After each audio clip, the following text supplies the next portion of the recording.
To graph the following functions using transformations of their parent function. So this example is dealing with only vertical and horizontal shifts. So I'll go through and do all three of these, and you can see as to what we're doing here. So f of x equals the absolute value of x minus 5. The first thing you should probably look at is what's the parent function? This is an absolute value, and then also what transformation is occurring. Well, since it's x minus 5, the x is changing, and so we're going 5 units to the right. And so I'm not going to write it all out, but we're going 5 units to the right. And so our absolute value function. What is our parent function for absolute value? Well, if you just kind of go through and plot those points 0, 0, 1, 1, 2, 2, that's just the absolute value of x. We want to take all these points and shift them to the right 5 units. 1, 2, 3, 4, 5. And then we can do this with all the points, and that will now create our new absolute value function f of x equals x minus 5, where it's getting shifted horizontally to the right 5 units. B, g of x is equal to x cubed plus 2. Once again, one way to do this is to graph that parent function of a cubic. And it's not that I have these memorized, it's just that 0 cubed is 0, 1 cubed is 1, 2 cubed is 8. Negative 1 cubed is negative 1, and negative 2 cubed is negative 8. So it's just your parent function.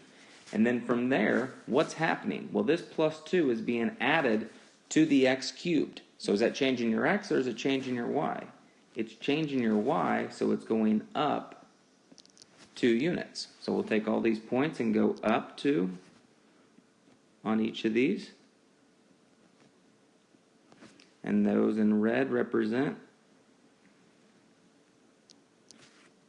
the function g of x equals x cubed plus 2.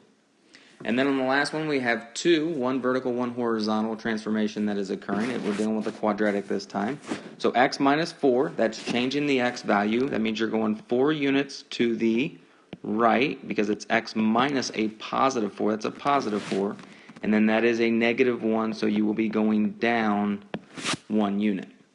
So either, if you know where your points are to a quadratic, you can just shift those down. Like I know the vertex is at 0, 0, so I could go 4 units to the right and 1 unit down. That's my new vertex. So I could graph my quadratic from my new vertex, knowing that, when you square 1, you get 1. So I do the same thing over here. If you square 2, you get 4. If you square 3, you get 9. Now that's not 9, remember, because I'm down 1. It's actually at 8. But that's still that same process works since we're not stretching or shrinking the graph. And if you don't, kind of like how I did that last example there, you can always go back to always plotting the parent function first and then doing your transformations from there.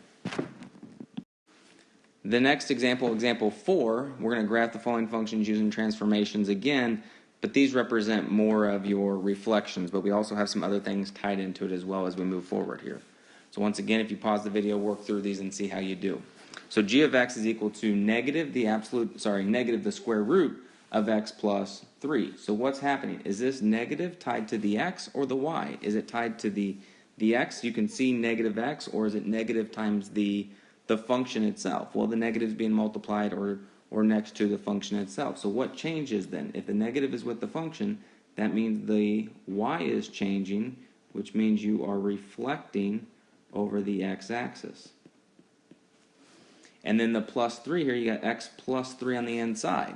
So is that plus 3 with the x, or is it with the function? Is it on the outside? No, it's on the inside, and it's x minus a negative 3. So we'll also be going 3 units to the left.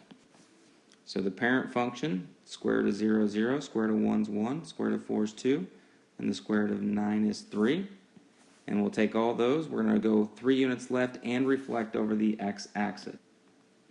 Now, normally when we do transformations, we kind of go from the inside out, but we'll talk more about this in class as to kind of what works best. You could actually go in any order. You just have to understand as to what's going on.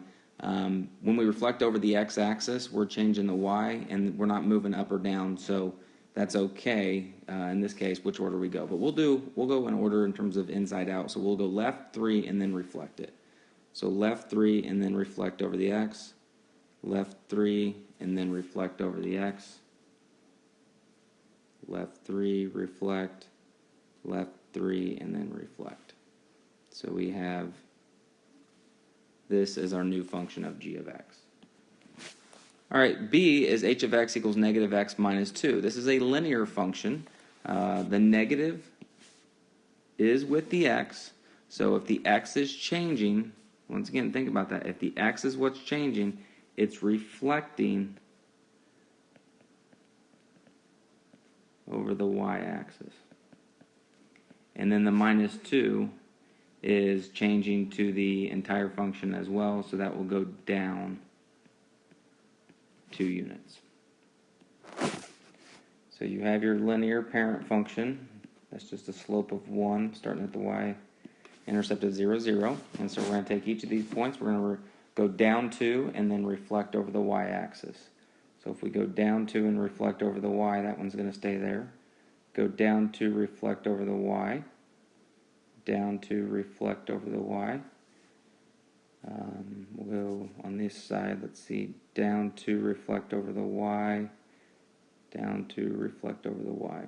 And so you can see, and since it's linear, you know it has a slope of negative 1 with a y-intercept of 0, negative 2. So you can see that we have this correct. All right, and then the last one, p of x equals negative the absolute value of x plus 1.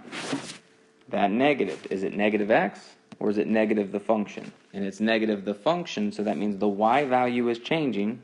So we're changing the y, which means we are reflecting. So if you think about the y is changing, all right, you're moving up and down, you're changing the y, so you're reflecting over the x-axis.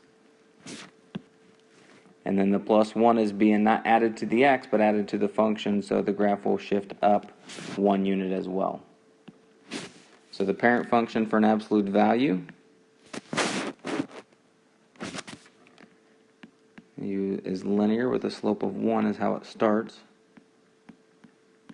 And then you can go up 1 and then reflect over the x-axis. But if you go up 1, you're changing your line of reflection. So if you want to reflect over the x-axis first and then go up 1, that would probably be a little bit easier. So we'll reflect and then move up. So we reflect, it stays there, and then we go up 1. Reflect, it goes to the other side, and then you move it up 1. Reflect, once again, it goes to the other side, and then you move it up 1. And you can see our slope isn't changing for the absolute value. Reflect, move it up 1. Same thing on the other side. We're going to take this point, reflect it, and then move it up 1. And same thing with those other ones. So now your graph of the absolute value function will be opening down where it is shifted up 1 unit. If you ever do a transformation and you're not sure, you can always go back and double check by plugging in a couple points and seeing if they are falling in the correct place as well. And then our last examples are going to deal with the non-rigid transformations, the stretch and shrinks that we were talking about earlier. On part A, you got g of x equals 4x. Now this is a unique one because this is a linear function, the 4 is being multiplied by the x, but the 4 is also being multiplied by the function, which is linear as x as well. Let's go ahead and treat this one as 4 being multiplied by the function x.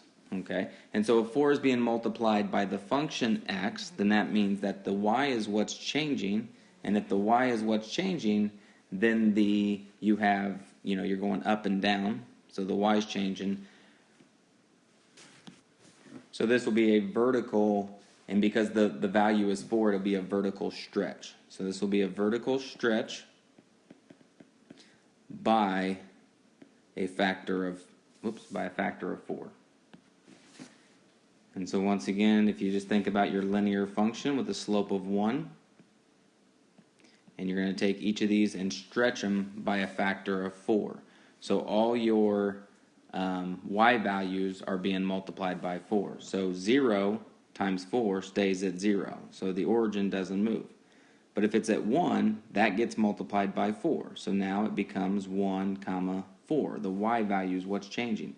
At the point 2, 2 gets multiplied by 4 and goes up to 8. And then the next one, 3 would get multiplied by 4 and go up to 12. And you can do the same thing on the other side where the negative 1 has been multiplied by 4, which is negative 4. And then the negative 2 is being multiplied by 4, which would be negative 8. And right there you can see that your slope is 4 and your y-intercept is still at 0, 0. And like I said, you could have done this as a horizontal compression as well. It would work just because it is a linear function.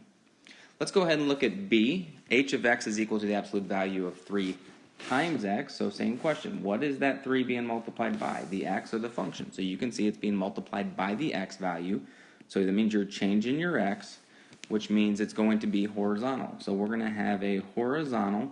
Now, is it going to be a stretch or a shrink? Well, it's 3. But remember, with horizontal, you're going to multiply by the reciprocal. So you're not going to multiply by 3, you're going to multiply by 1/3. So if you're multiplying by 1/3, they're going to get smaller. So this will be a horizontal shrink, but not by 3, by something between 0 and 1, which is the reciprocal of 3, would be 1/3. So we're going to take your absolute value. Oops, sorry about that. We're going to take your absolute value function,